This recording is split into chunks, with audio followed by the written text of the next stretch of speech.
up mga kababayan? Kumusta? Mapagpalang araw nga pala sa ating lahat. And of course, magandang buhay sa ating lahat mga kababayan. Panibagong araw na naman, panibago namang makabalbalan ng ibang kampong ating pag-usapan mga kababayan. And of course, wala na mahabang intro ito pa. You already know how this is. Si Sir Ivan na naman mga kababayan, nag-iingay sa inyong mga cellphone at sa inyong mga TV. Yes, siyempre si Sir Ivan mga kababayan, ang pinakabulol na vlogger sa mundo ng YouTube. Siyempre, nakilala niyo rin si Sir Ivan mga kababayan, nanungurot po ng mga salot ng lipunan at saka yung mga membro ng mga ok-ok at saka yung may mga virus na mga utak mga kababayan. Kasi dapat lang natin silang gurdin araw-araw kasi puro yan mga pasaway at alam nabibigay po na problema sa Pilipinas at saka literal mga kababayan. Sila po ang dahilan kaya bumabagal po ang pag-unlad ng Pilipinas. Kaya dapat lang natin silang gurdin araw-araw, gurdin natin sila kang maitim po na mga singit. So how are you today mga kababayan? I'm hoping po na nasa maayos kayo na kalagayan. I'm hoping also na lagi ko pong napapasaya ang inyong mga araw sa tinibibigay po ng mga bagong balita sa Sir Ivan dito sa ating channel. And of course, lagi ko po itong sinasabi dito araw-araw na dapat stay healthy ho tayo. Stay healthy everyday. Iwas kayo doon sa mga taong nagbibigay sa inyo ng problema at nagbibigay sa inyo ng mga stress. Kasi alam natin mga kababayan, once nagkaroon kayo ng stress sa buhay, dyan nag-umpisa ang ating mga sakit-sakit. Kaya dapat lang po, good vibes everyday at saka smile lang po everyday. And of course mga kababayan, kumusta ang lahat? How are you today? Siya nga pala mga kababayan, ngayong araw, marami na po tayong pag-uusapan. Andyan po tayong mga good news, andyan po tayong mga viral, at lalong-lalo na, andyan po tayong mga mainit na mga balita na hanggang ngayon, marami pa rin po ang hindi makamove on. Siya nga pala mga kababayan, siyempre before tayo mag-start po sa ating mga talakayan ngayong araw, magandang hapon, magandang gabi. Depende ho yan sa time zone ng ating lugar, and I'm hoping po na nasa maayos kayo, na kalagayan, at wala pong sakit ang lahat. So, isa po sa pag-uusapan mga kababayan ay ito ring mainit pa rin po ng mga balita tungkol po sa pagpuna dito kay Sec Cheloy Garafil na parang affiliated po siya dito sa NPA mga kababayan. 'Di ba? Naalala ho natin yung previous vlogs ho natin na talagang challenge siya dito ni Eric, ni Dr. Badoy at saka kay Franco mga kababayan na kung gusto ho nila na i-condemn ho dito yung NPA. Kasi nga para makikita natin dito yung loyalty po ni Sec Cheloy mga kababayan. Kasi nga very alarming ho 'yan kasi lagi siyang kasama po ni PBBM halos araw-araw mga kababayan. Pero alam nyo ba, ngayong araw, meron pong talagang nagiging shield ho dito. Lumabas na, nagsalita na po yung itong protector po ng NPA.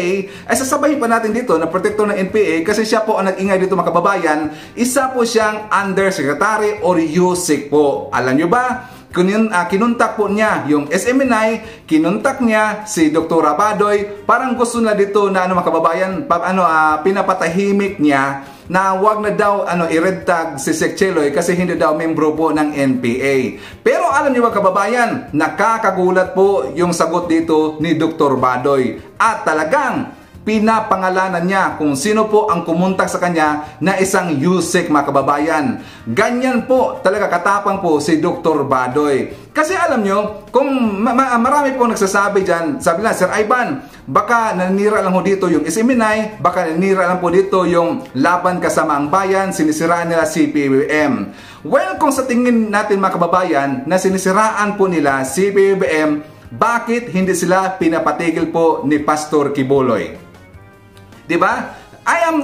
Base po sa aking mga analysis mga kababayan, siguro napagtanto dito at nakikita po ni Pastor Kibuloy na sure po si Dr. Badoy, sure po si Eric na talagang affiliated po itong si Sec Cheloy Garafil sa mga NPA mga kababayan dahil nga sa kanyang husband. Well, gusto lang po dito na taga-SMNI na i-condemn niya yung NPA. Kung sakali dito magagawa niyan, siyempre matutulog na tayo tapos na po yung usapan kasi yan lang po ang challenge. Pero alam mo na ho natin na medyo tumambling ng konti itong si Eric at saka si Dr. Badoy. Naalala nyo yung nired tag niya si Mayor Magalong. pero medyo kunting parang tumambling yata sila doon mga kababayan. Pero who knows, sa panahon ngayon, at this moment, hindi natin alam, baka totoo na talaga ang kanilang sinasabi mga kababayan, kasi meron ngang nagbigay sa kanila ng impormasyon, meron silang intel mga kababayan. Kaya dapat rin natin pakikinggan rin natin si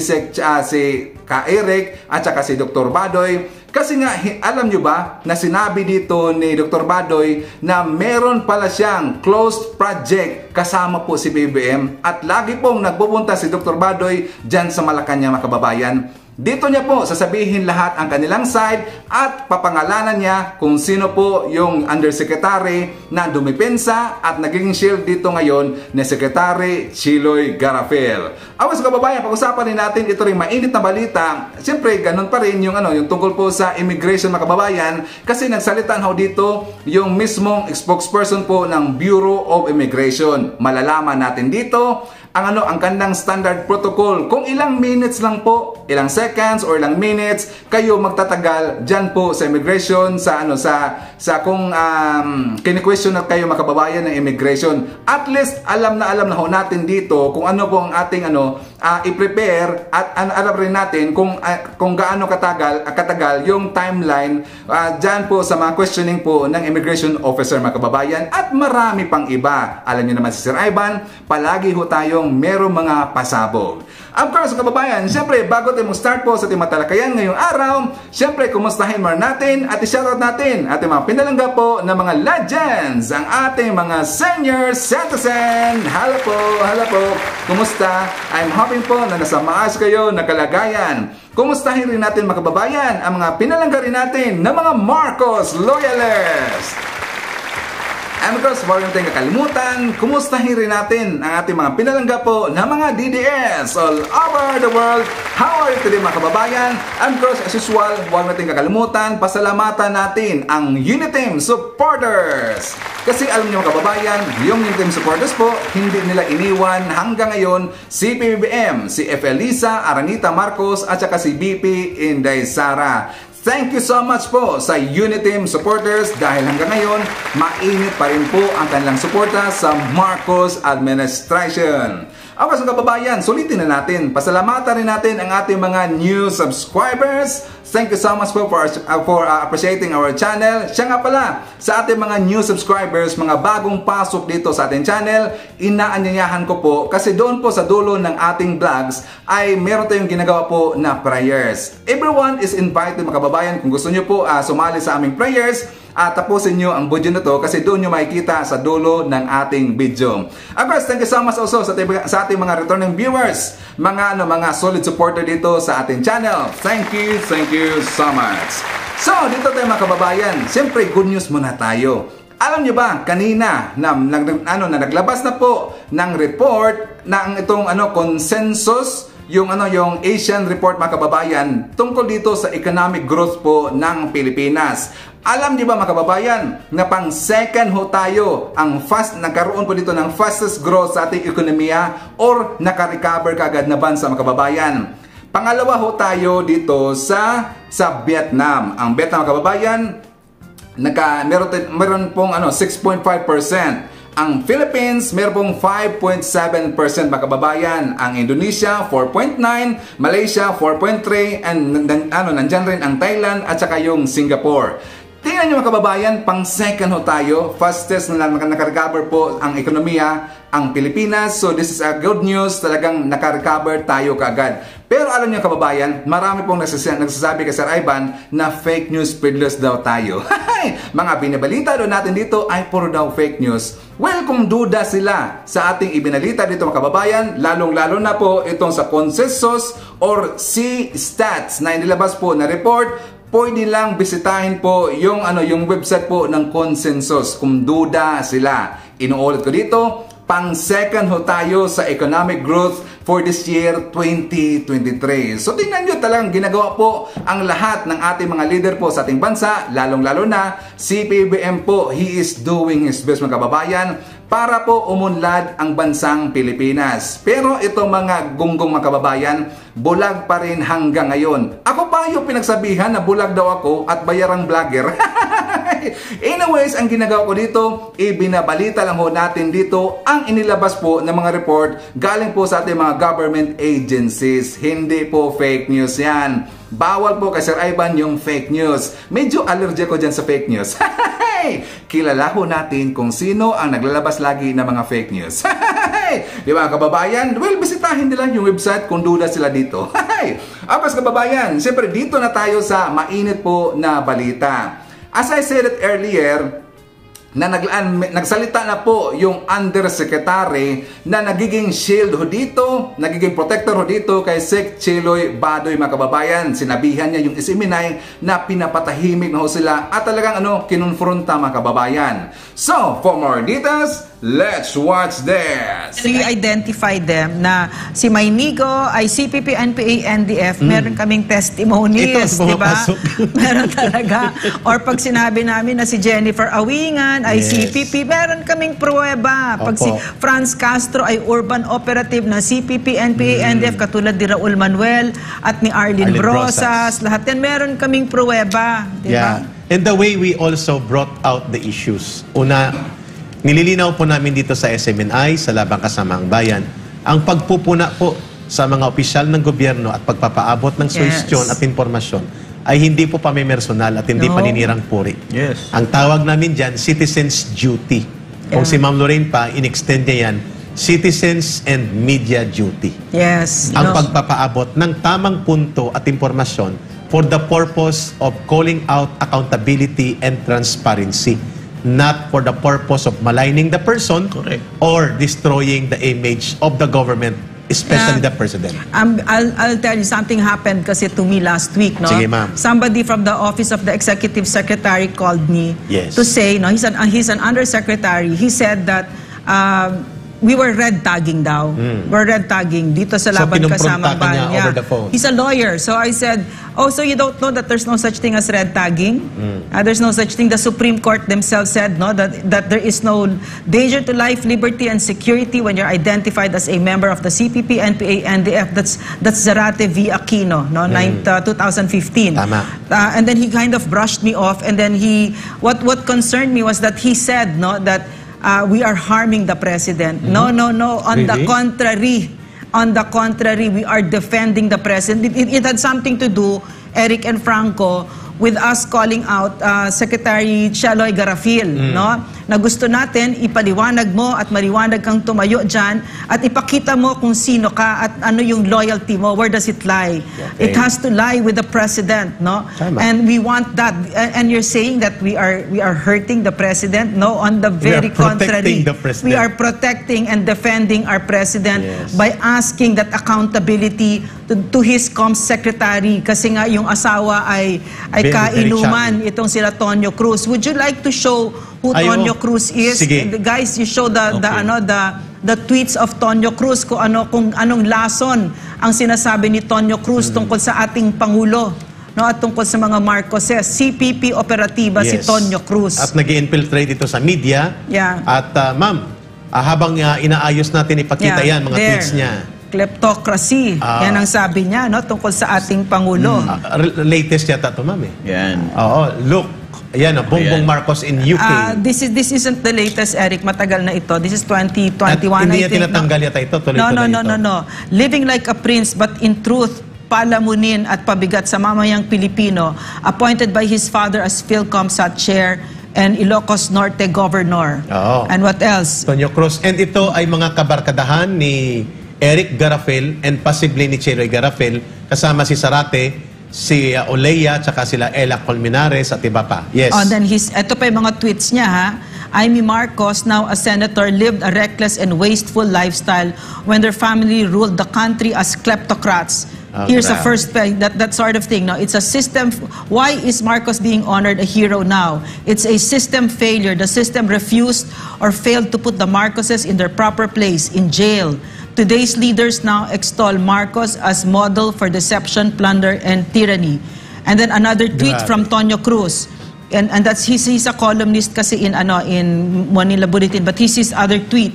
It would be no surprise if we discover that the unrecovered Marcos wealth is being used to finance the Marcos loyalist troll farms, Facebook pages, and massive disinformation perpetuated by Duterte Marcos influencers. Lason na lason talaga itong mga In pinagsusulat other words, niya. itong si Tonyo Cruz Linya ng CPP really yan, toes very faithfully the CPP, NPA, and the F propaganda lines about the Marcoses, no? Yeah. And ito ang kainuman ni Eric Garafil na asawa ni Cheloy Garafil, who is our current Comms Secretary, which is why it is a cause of concern for us. Yes. Which is why we really want to defend our president.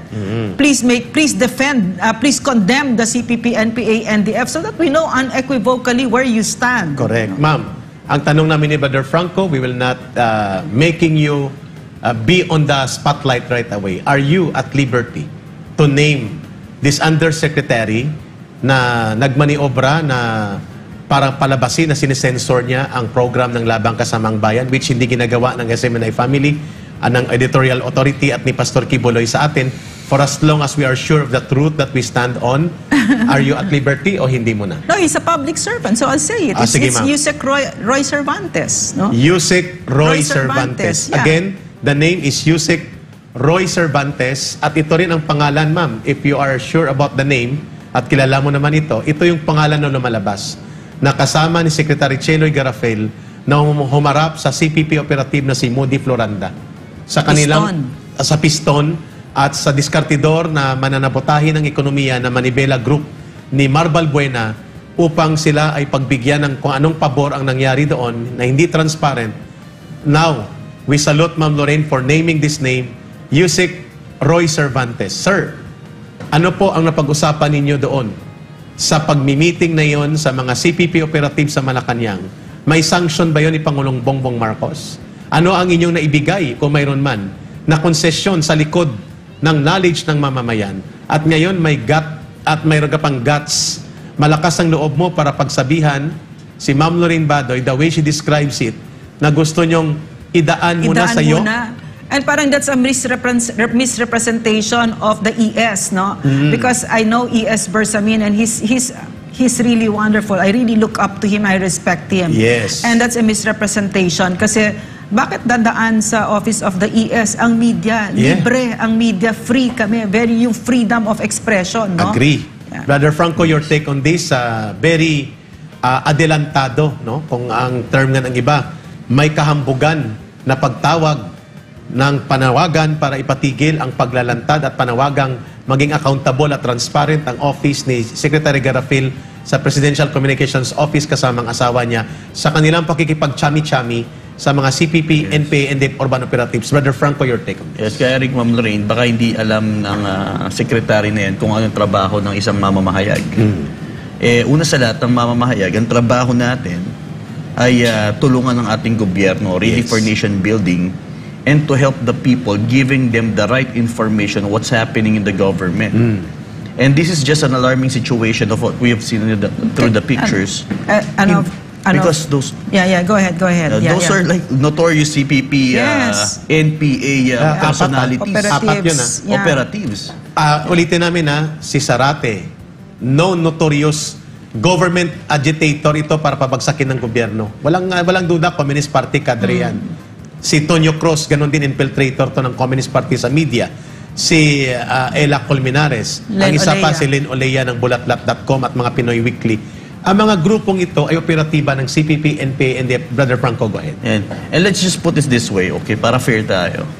Sabihin natin, sige, nakipag-inuman lang. Nakipag-inuman, malinis, ang Garafil, okay, couple. That's it.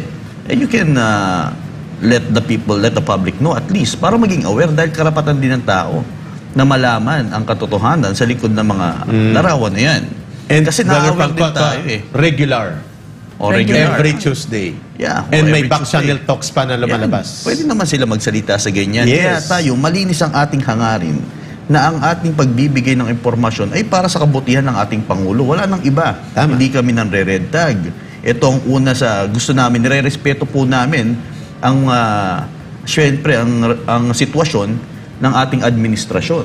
Kaya tayo ay nagbibigay lang ng mga impormasyon. For example, malinaw naman yung mga pictures na ipinakita natin na pwede sila magsalita. Oo. Ayan, nakaraan lang yan. High school kami niyan, nag-inuman kami niyan, pero wala na kami ngayon.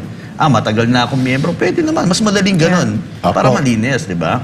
Kasi, di naman natin maipagkakaila na ma-aware din, ikabahala ng ating mga kababayan. Ang sinabi ni Yusek Joel sa akin, no, yung Joel Egco, kasi kaibigan niya si Secretary Chelo, hindi yan CPP. So maliwanag, hindi naman namin sinasabi Hindi. na Yes. CPP, NPA, NDF. Pero si Yusek Joel, na dating CPP, NPA, NDF, ay hindi na siya welcome sa mga ganyang inuman. At bakit siya hindi na welcome? Hindi na siya welcome kasi maliwanag siyang tumindig para sa gobyerno at para sa bayan at maliwanag siyang tinalikuran ang CPP, NPA, NDF. No? Yes. So yun yung punto namin dito. At pangalawa, si Eric Garafil ito, hindi ko naabol kasi late Friday afternoon na pumasok.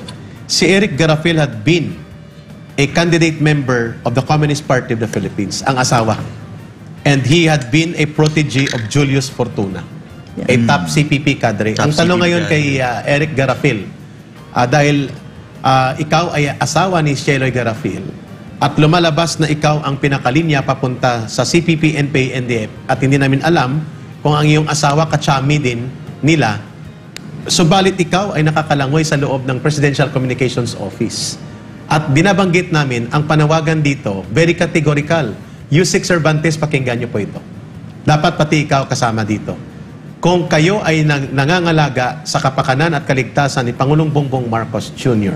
bilang direct boss ninyo, pati si Executive Secretary, former Chief Justice Luke Bersamin, at kung kayo ay loyal ng totoo sa gobyerno at tagapagtanggol ng ating demokrasya bilang matataas ang tungkulin dyan sa Office of the President, you must be the first one to declare categorically and deliberately that you are against the CPP, NPA, NDF, na kayo'y lalaban at paninindigan nyo ang paglaban ng NTF-ELCAC at gobyerno laban sa CPP, NPA, NDF at lahat ng mga nagtataguyod ng CPP, NPA, NDF ay inyong itatakwil, which includes Sarate, includes Tonyo Cruz, at mga grupo ng NUJP, CEGP, NUPL, Karapatan, mga grupong ito, Piston, na inyong ina-accommodate at sinasakyan at nilalanguyan. Hindi nyo ba alam na kayo ay ginagamit nila, either witting or unwitting, known or unknown to you, ang agenda nila ay mag-infiltrate sa gobyerno.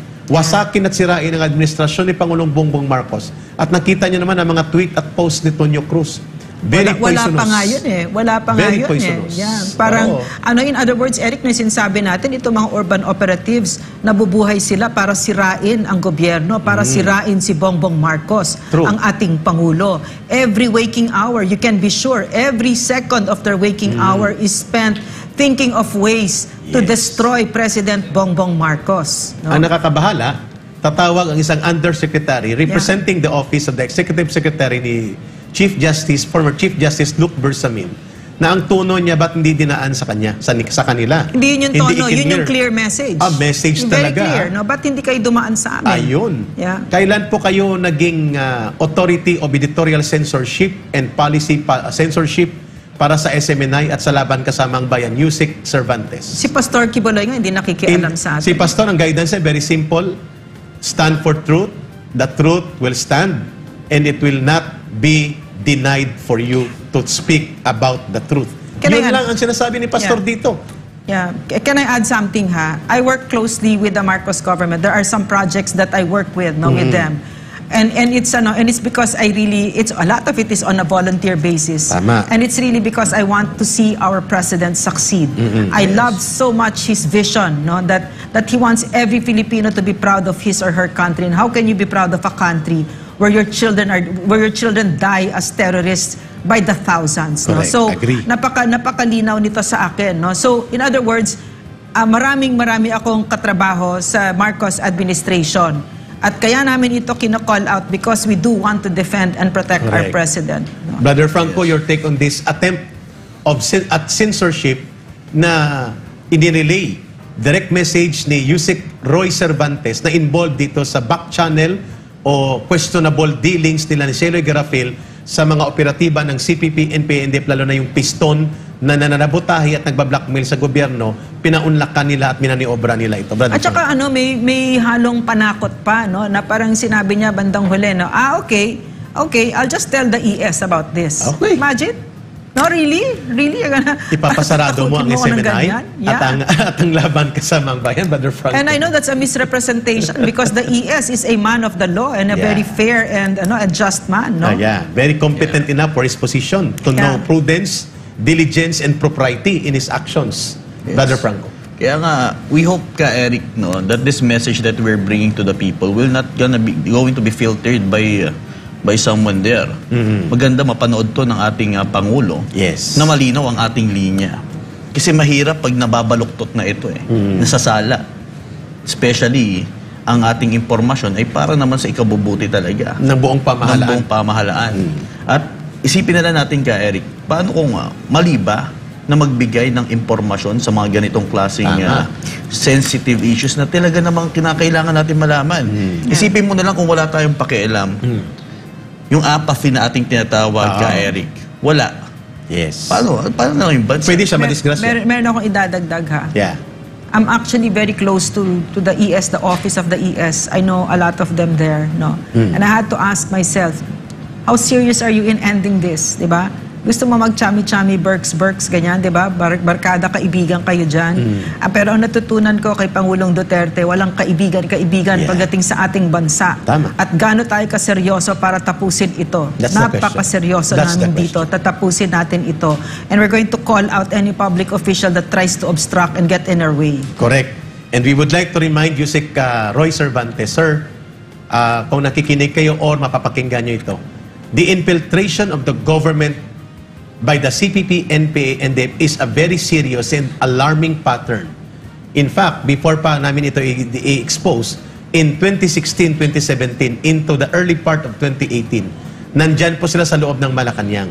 At paulit-ulit naming sinasabi ito, no less than the acting chairman of the Communist Party, the Vice Chairman-elect, Julius Hiron, and no less than the head of the Metro Manila Regional Party Committee of the CPP, Esterlita Suway Bagyo, and others like Vic Ladlad and the like of Nathaniel Santiago na mga operatiba ng CPP, NPA, and DEP nakikipag-meeting po sa isang core group sa loob mismo ng office ng Malacanang.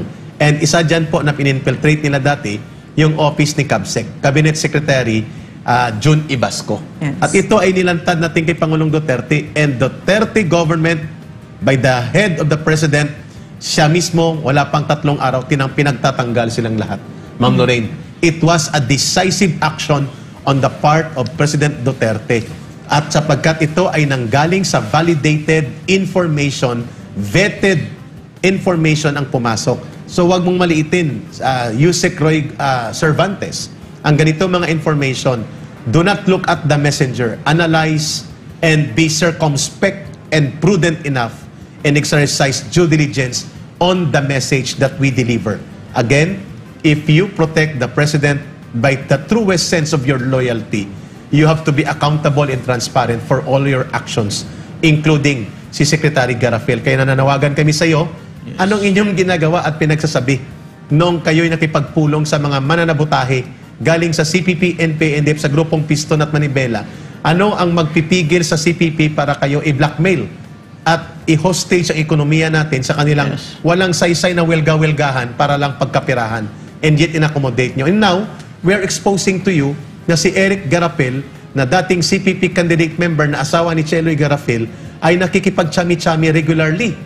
At posible ito ang pattern of indicators of another round of infiltration inside the office of the President. Bakit ang inyong pinag-iinitan ng direct message mo, kinu-question nyo ang integrity and ang intent ng Laban Kasama ang Bayan at ng SMNI for exposing this kind of serious matters that require transparency, accountability, and action on your part, Brother Frank. Sabihin natin, matagal na. Sabihin lang natin, for argument's sake, mahirap ba na i-condemn ang CPP, NPA, NDF para maliwanag. Tapos matulog na lang tayong lahat at papalakpakan namin kayo dito at sasabihin namin maraming salamat at ginawa nyo yan. No? Para maliwanag tayo na ang nakapaligid sa ating Pangulo ay talagang loyal. Sa kanya. No?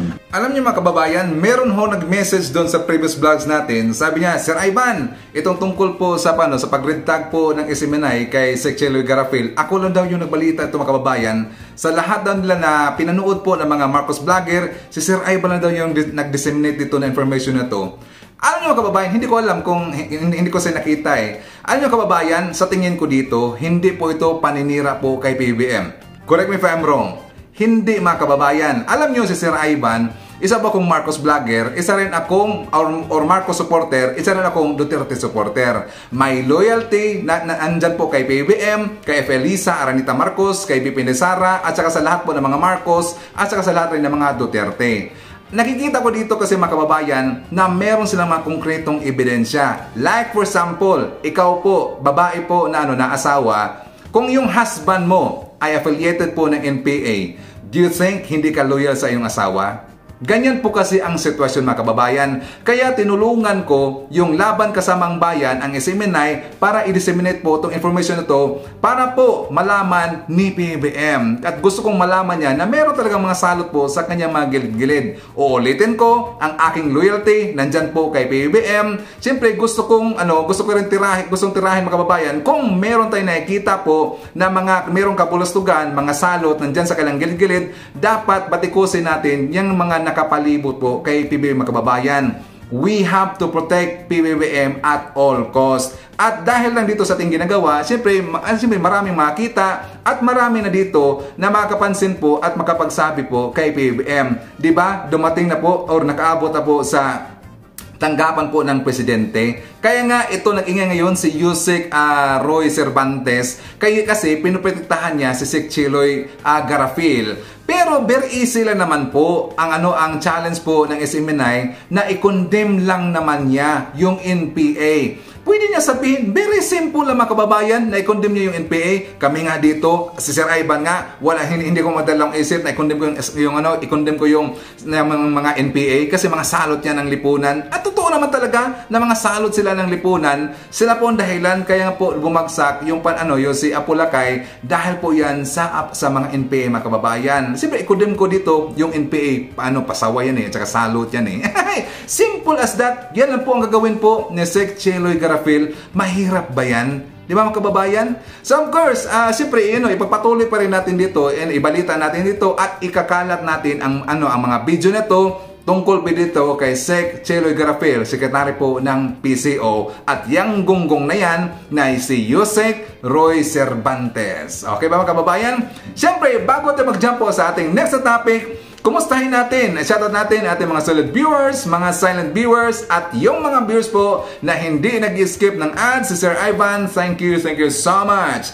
Shoutout natin mga kababayan, si Banji Atienza na nandyan sa Dubai. Greetings come from Kiera Sagales. Shout out kay Ray and Jean Bermudez from London, England, United Kingdom. Hi to Imelda Borromeo. She's watching from Barcelona, Spain. Shout out sa Oson family.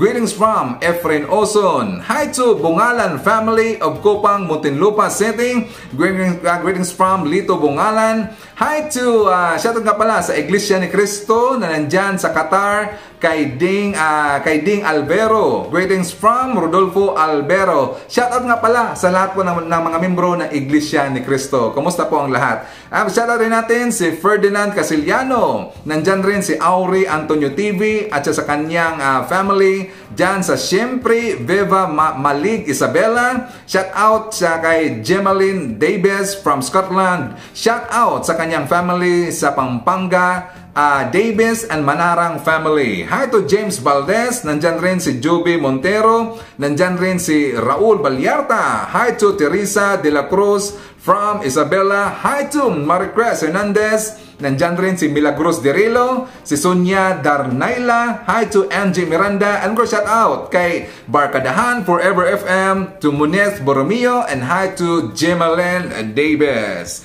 Ngayon kababayan, dito na tayo sa issue po ng Bureau of Immigration. Kamakailan lang, meron pong nagreklamo po na isang kababayan natin, yung na-offload siya mga kababayan dahil marami pong tanong itong taga-immigration. So for more details, let's watch this. Ginisa sa Senado ang Bureau of Immigration kasunod ng nag-viral na insidente ng pasaherong naiwanan ng eroplano dahil sa dami ng tanong sa airport at hinanapan pa ng yearbook. Itinanggi naman yan ng inirereklamong immigration officer. Nasa frontline ng balitang yan, si Elaine Fulgencio. Attorney Tansinko, alam naman natin yung napapabalita. Meron tayong mga overly enthusiastic immigration officers na kung ano-ano yung mga tinatanong, ano-ano yung mga dokumentong hinihingi. Ewan ko kung yung immigration officer na yon, napagtripan lang yung isang pasahero, kaya hiningan ng yearbook o graduation photos. Ridiculous. So, yan ang pahayag ni Senator Grace Poe sa pagdinig kanina ng Senado kaugnay sa kontrobersyal na kwento ng pasaherong naiwan ng eroplano noong nakaraang taon sa NAIA Terminal 1. Yan ay matapos siyang hanapan ng yearbook ng taga Bureau of Immigration. Pero kanina, ayon kay Immigration Commissioner Attorney Norman Tansinco, itinanggi ng naturang immigration officer na hiningan niya ng yearbook ang pasaherong si Cham Tanteras. bakit daw niya ginawa yan? Tinanong ba ninyo? He denied, Your Honor, that he asked for a yearbook. Here, this is second time. Humingi ng kopya ng CCTV si Senator Grace Poe para makita ang tunay na nangyari. Yun nga lang, sagot dyan ng immigration. Our limitation is on the period of the recording.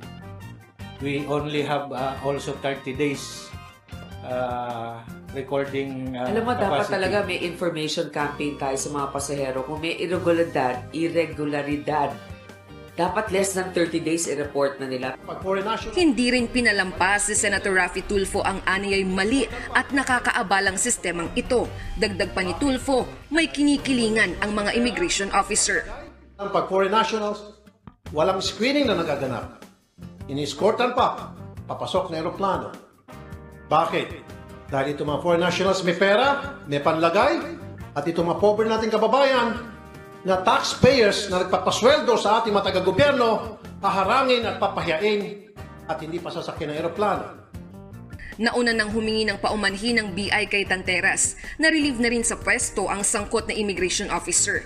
Nagsumiti na ng complaint letter si Tanteras sa BI para singlin ang mahigit 40,000 pisong nagastos niya dahil sa abalang dinulot sa kanya ng BI. 19,000 pesos ang ibinayad niya sa na-miss niyang flight habang aabot naman sa 27,000 pesos ang nagastos niya sa rebooking. I would like to demand accountability for the civil and financial damages of the officer, as I booked another flight the next day and there was no refund given by the airline for the flight I missed.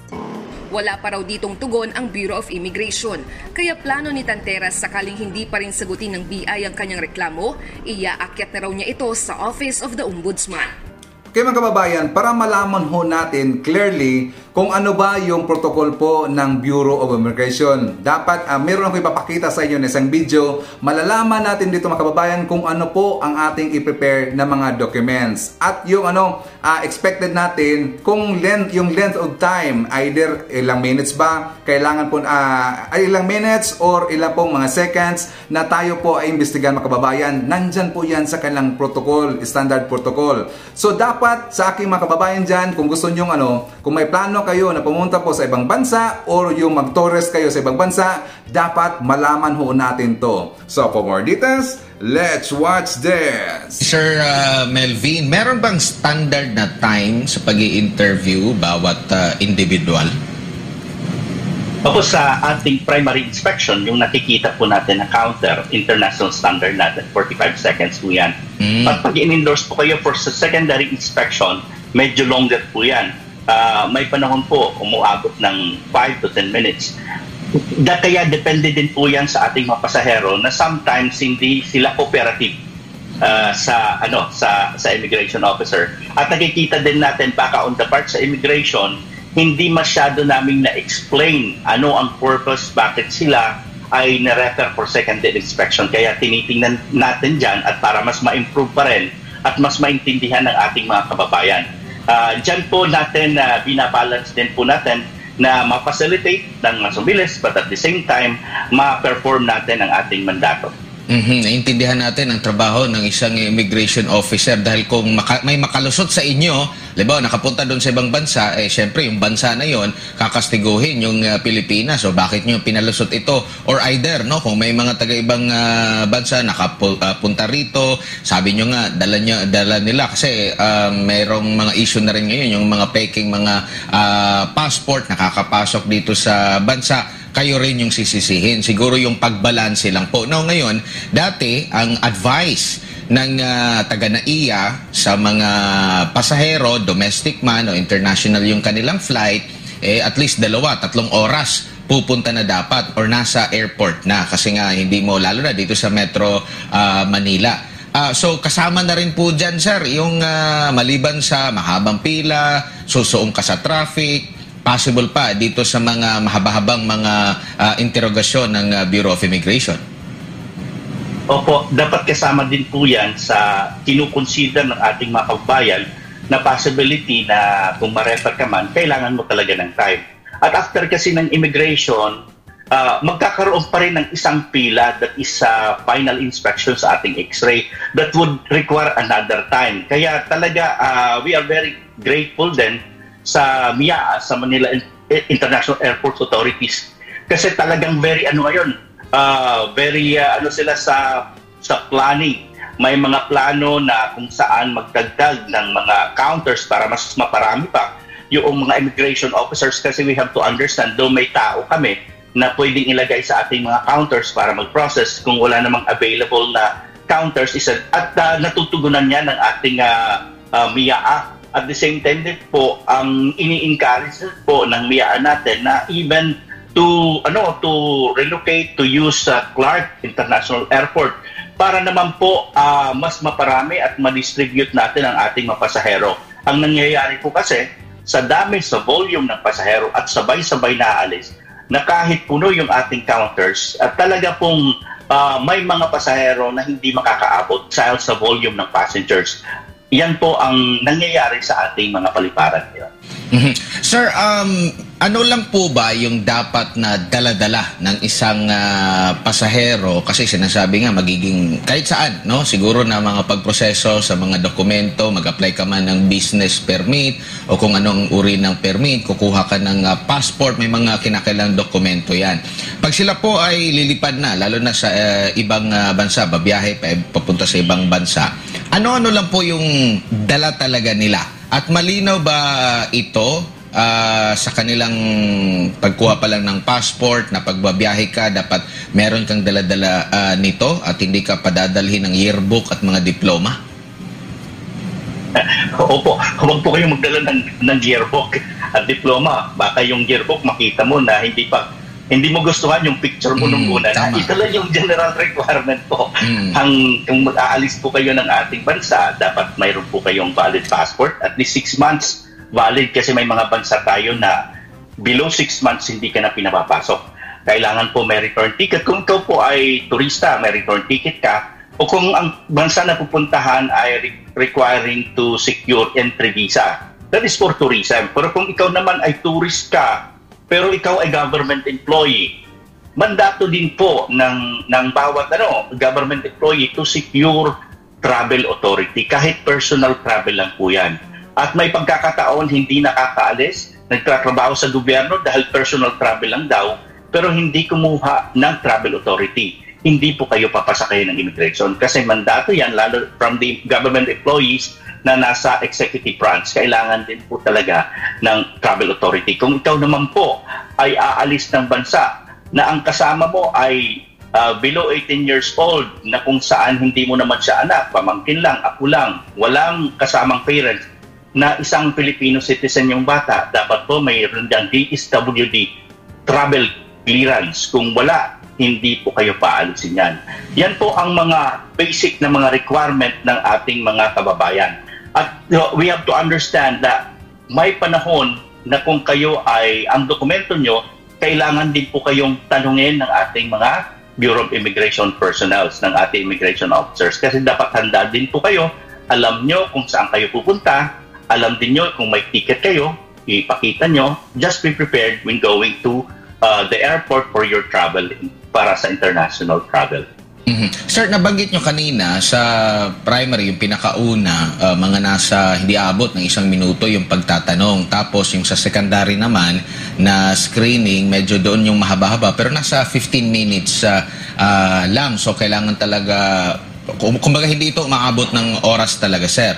Now ngayon po, doon po sa mga magjo-duty na mga immigration officer, meron ba silang training, sir? Paano maging pleasant, paano maging kasi marami tayong mga natatanggap talaga ng mga report, mga matataray, di ko lang alam kung may pinagdadaanan sa buhay during that time ng kanilang pag-duty dahil mismo yung kakilala personal natin, taga SMNI mismo, talagang nagsumbong dito sa ating sa himpilan dahil nga merong mga, di ko lang alam, baka may pinagdadaanan sa buhay during that time, may pasigaw-sigaw pa sa mga naging rude, kumbaga, sa mga dayuhan, pati mga Pilipino. At ang iniisip during that time ng kababayan natin, paano tayo makakahimok ng mga turista kung ganito mag-asta? Makapangyarihan na yung Bureau of Immigration. Pwede naman siya maaaring magtanong. Pero yung pagiging rude na treatment doon sa mga kahit sino, di ba, mga Pilipino,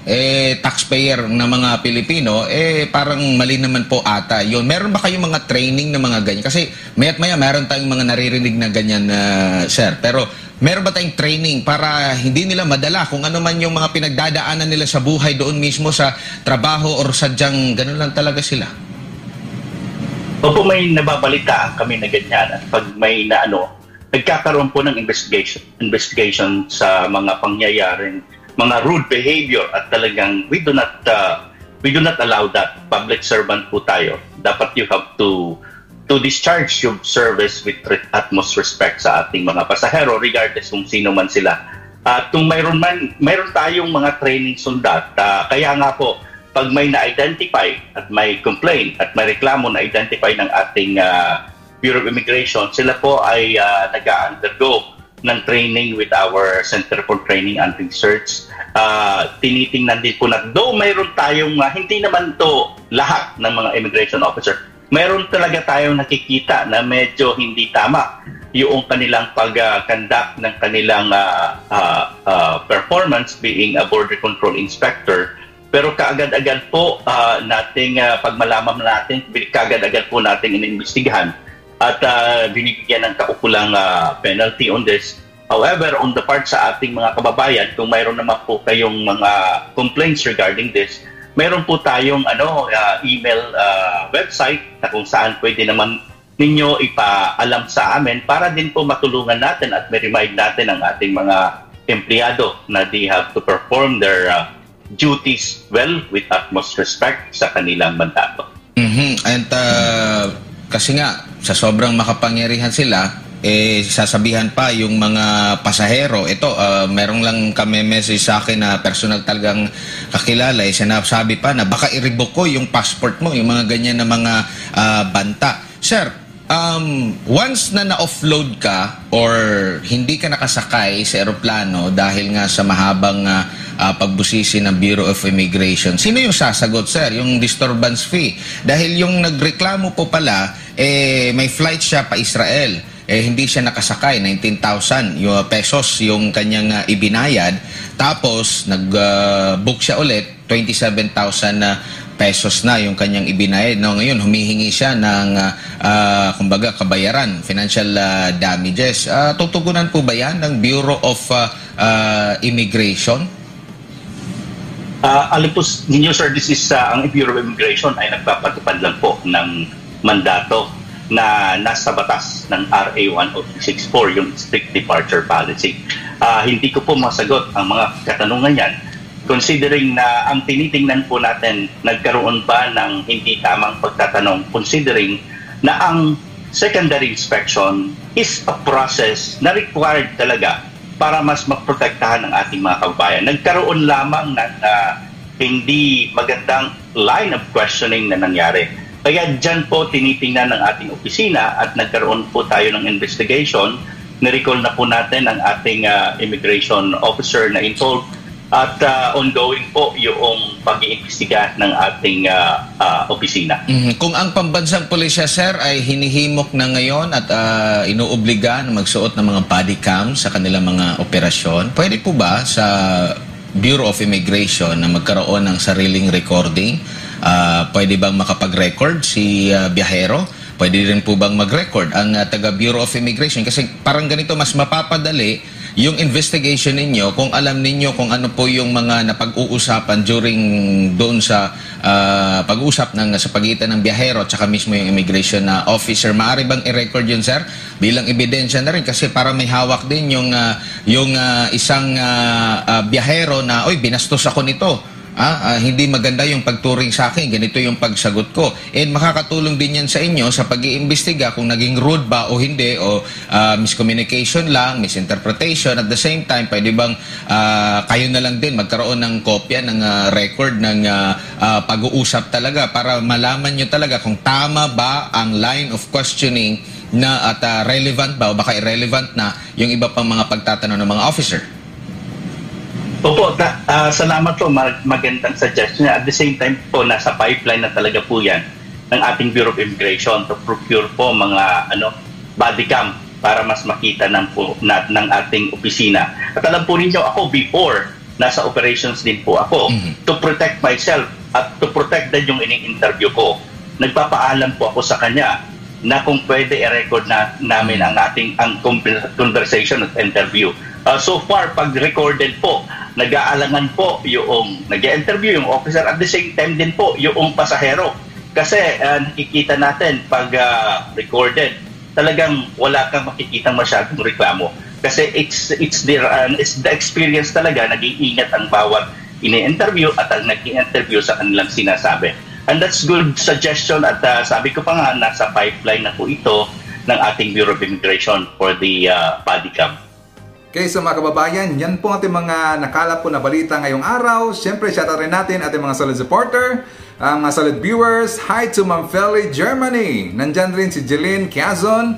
Nandyan si Jima Haikal, si Marilo Fuerte. Hi to Margaritas Iglesias. Hi to Mercy Lozano. Nandyan rin si Alegre Domingo, Roy Pahela, si Emily Timaho, at nandyan rin si Ethel Sugui. Hi to Emilio Siador. Nandyan rin si Len Maclen. Nandyan rin si Modisto Oligo. And hi to Lorely Bernardo. So before po natin tapusin po ating programa ngayong araw mga kababayan, sana sabayan niyo rin si Sir Ivan para sa ating live messaging prayer.